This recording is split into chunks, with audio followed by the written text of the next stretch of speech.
This is into the fire.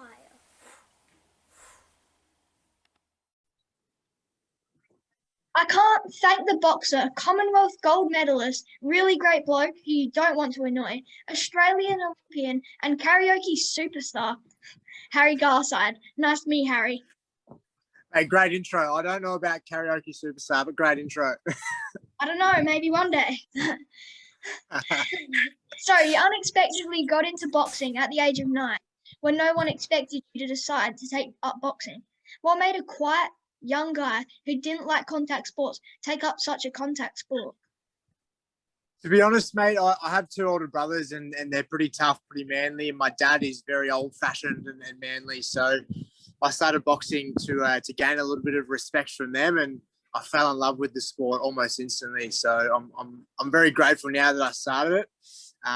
It's one of those sports, once it gets in your veins, it's really hard to get it out. Yeah, it would be. I read you used to clean and tidy over going out and digging holes. What were you thinking, Harry? I know. I used to, I definitely felt a lot more comfortable around my mum and all the activities that my mum was doing compared to what my brothers and my dad were doing at home. I come from like a semi-country town in Melbourne, and as I said, my family's pretty old-fashioned. So my brother and my dad were looking around at me thinking, geez, what's this young fella doing? He's inside with his mum doing all the stereotypical female jobs. You mean, but I felt more connected to my mum, and I'm very grateful that I have that inside of me. Have any favourite chores you used to do? The one that I didn't like most was mopping the floor. That was the one that I didn't like most, but I actually didn't mind the vacuuming. That wasn't too bad, but yeah. Yeah, I hate all of them, to be honest. You're a fabulous story of never giving up and trusting your own potential. You said people looked at you as an easy beat. I bet they aren't thinking that now. Was there a stage where you thought you would never make it into the sport? Of course, early on, like your dream as a kid to represent or be at the highest stage. And I don't know if I fully believed it until even still now. Like it, as I said before, like to you before the call, like it doesn't feel real. I still feel like a kid and someone who dreamed about this moment, and to be here, it feels very surreal. But I think with hard work, with passion, with a good team around you, like anything is possible as long as you're like really strong up here and you believe you can do something and you really work hard, and things really start working. Yeah, and it'd be a massive honour to represent Australia. Oh, mate, I'm very patriotic, and to have that green and gold and the Olympic rings on my chest and all the uniform, like it's truly something special. So I'm forever grateful. Yeah, sounds like an awesome experience. Train while others are sleeping, work while others are loafing, prepare while others are playing, and dream while others are wishing is a cool quote that motivated you. Your first coach, Brian Leviar, seemed a great guy. How much did he play in where you are now? Oh, mate, great question. He is probably like the biggest, besides family and obviously my parents. He was definitely the biggest role model in my life. And to have him enter my life when I was 9, lacking a little bit of confidence, not feeling like a stereotypical male. He fed me with a lot of confidence and a lot of love. And he would say stuff like, you're going to be world champion when you're older. Your footwork is so good. And as a young kid, I started believing him because I trusted that man. And I honestly believe that he's a big reason as to why I am here. And when I win that gold medal, mate, that'll be the first person that I thank for sure. Yeah, you might be right there. 100%. Yeah. Now, you have some interesting training techniques, including ballet, karaoke, and army training. You're like Hugh Jackman, a cross between the Wolverine and the Greatest Showman. Don't want to belt out a little tune, do you? Oh, give me a song and I'll probably belt it out for you. Maybe we'll get another video on that one. Sounds good, mate. Yeah. Doing ballet for improving footwork is not something that's unusual for athletes. I read somewhere that James Hird also did that. I bet you're pretty good at it. And besides, it must be a great way to meet some girls. 100%, mate. It is fantastic. Throughout the I do it in Melbourne, and the school that I do at the ballet school that I do it out of, all the advanced and young girls, they're all advanced and in the special class, in like the really good class. I'm at the beginners class, so there's in my class I'm like the youngest by about 30 years, and most of the females there are grandmas or very old in age. So maybe when I get a lot better, then I might be in classes with the younger girls and more advanced girls. Maybe, hopefully. Fingers crossed. Fingers crossed. You said you love to push yourself out of your comfort zone every month. Tell me some things you've done, and is there anything still on the bucket list, buddy? Oh, so some of the things I've done, as you mentioned in the intro, karaoke, public reading was a really hard one and something that I got a lot out of. I live streamed some poetry on Instagram. I've had some really tough conversations. That's a really tough one for me, coming from a family where my dad's really old-fashioned and didn't show much emotion. So having conversations with people like my dad or an ex-partner, that was really tough. Last month I did... this month, sorry, I did 48 hours without talking. That was really difficult. So yeah, just like all these little things, and I learn a lot from all of them in different aspects. So I think ones that I still want to do, stand-up comedy, that's one. I want to do one full day, 24 hours, blindfolded completely. And I think, as I said, I learn individual things from each task. So yeah, just trying to push myself in any way, shape or form to grow as a human, because I think I'll grow as an athlete as well. So yeah, I don't think I would be very good at the talking one. I struggle with 10 minutes. Yeah, maybe challenge yourself. Maybe try 4 hours or something like that. Yeah, maybe I will. Yeah, good stuff. Yeah. I read about the gold medal program. It sounds awesome. What was it like? Can you talk me through it? Mate, it was fantastic, and that was also one of the things that I think has definitely paved the way into getting me to the Olympics, and making sure I perform at the Olympics as well. So, the Gold Medal Ready program was started by the Australian Institute of Sport, and it was just looking at ways to build our mental resilience and mental toughness. And we did it with the Australian Army, the Commander Regiment. So, like, to have them also with past Olympic gold medalists, gold medal alumni, like having them, the wealth of knowledge, helping us grow and helping us adapt and putting us under stressful situations and seeing how we react, and then debriefing that reaction. As I said, I really do think it was something that helped us grow, me personally grow, and I think plenty of other athletes as well. So very grateful that we have that in Australia. Yeah, and it sounds pretty cool. Mm. You also gave up your time for a program called Reach, which you used as a teenager. What's the program, and good on you for putting back into the youth of today?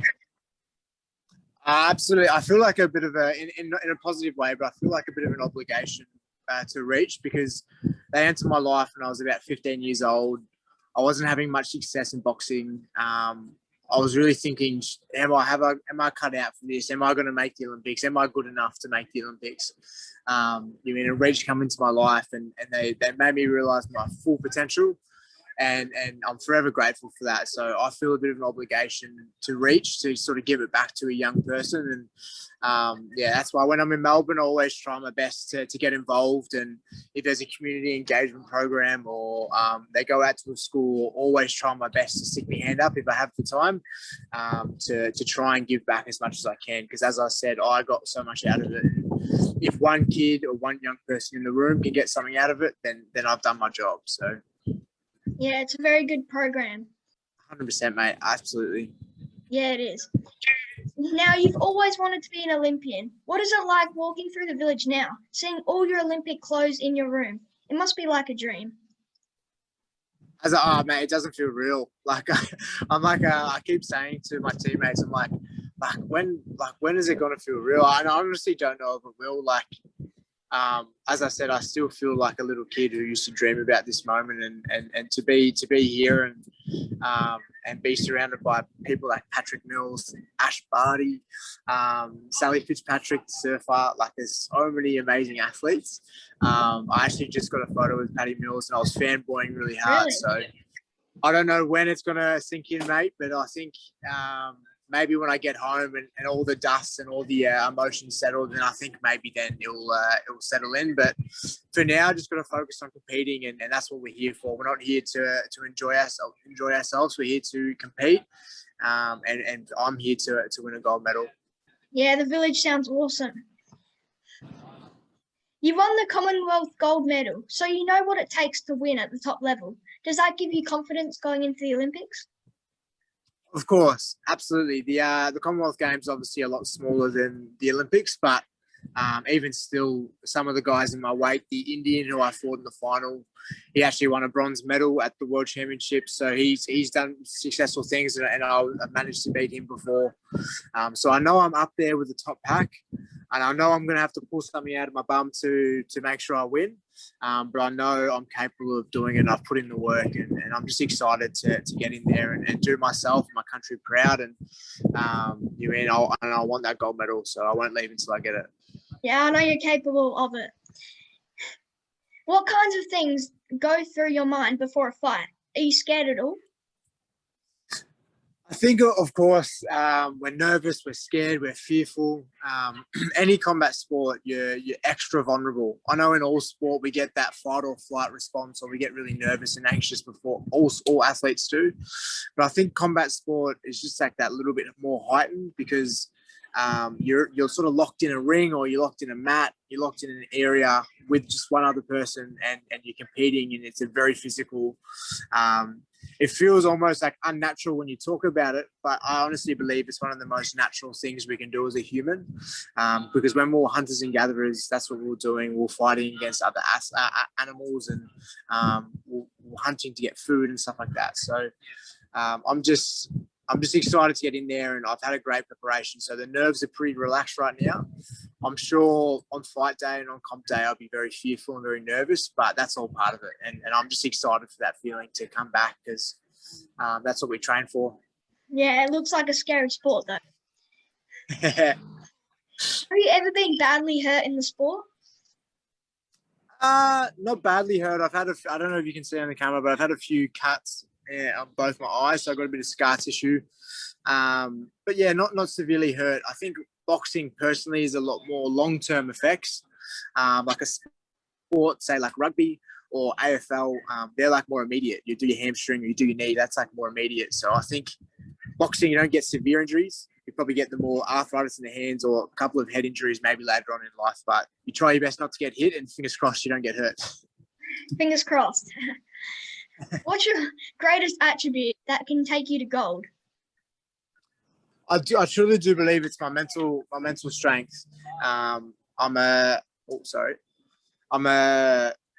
work really hard on making sure I grow my mental strength through things like the uncomfortable things and pushing myself in different ways. And I know there's people at the Olympics who are quicker, stronger, faster, more athletic in my weight division, but I honestly believe because of the thing I've got in between my ears, I can beat them on any given day. So I'm grateful that I have that, and I think I got that from many people, my coach, my dad, my mum, the Gold Medal Ready program, and so many others. So yeah.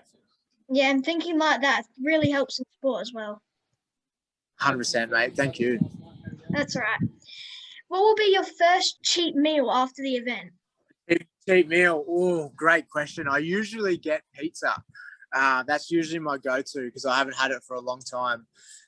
So I'm undecided, but I know there's plenty of food at the Athlete Village in the food hall. It's unbelievable. So many options. I'm trying my best not to go in there prior to comp because there's too much food going on, and I need to make weight.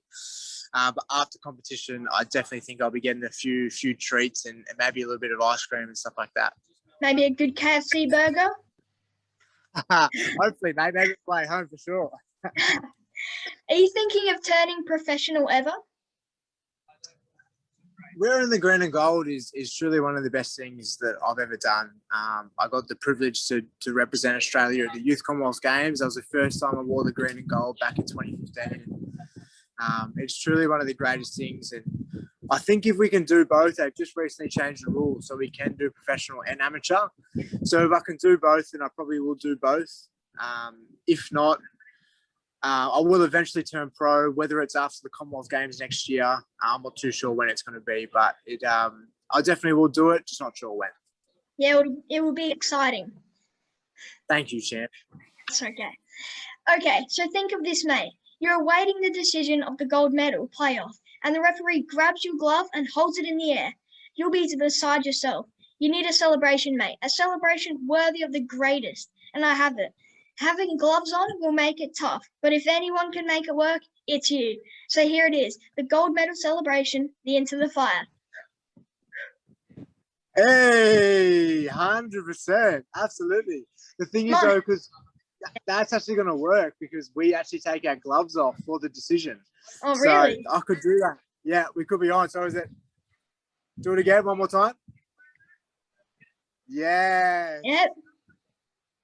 Oh, there we go. Love it.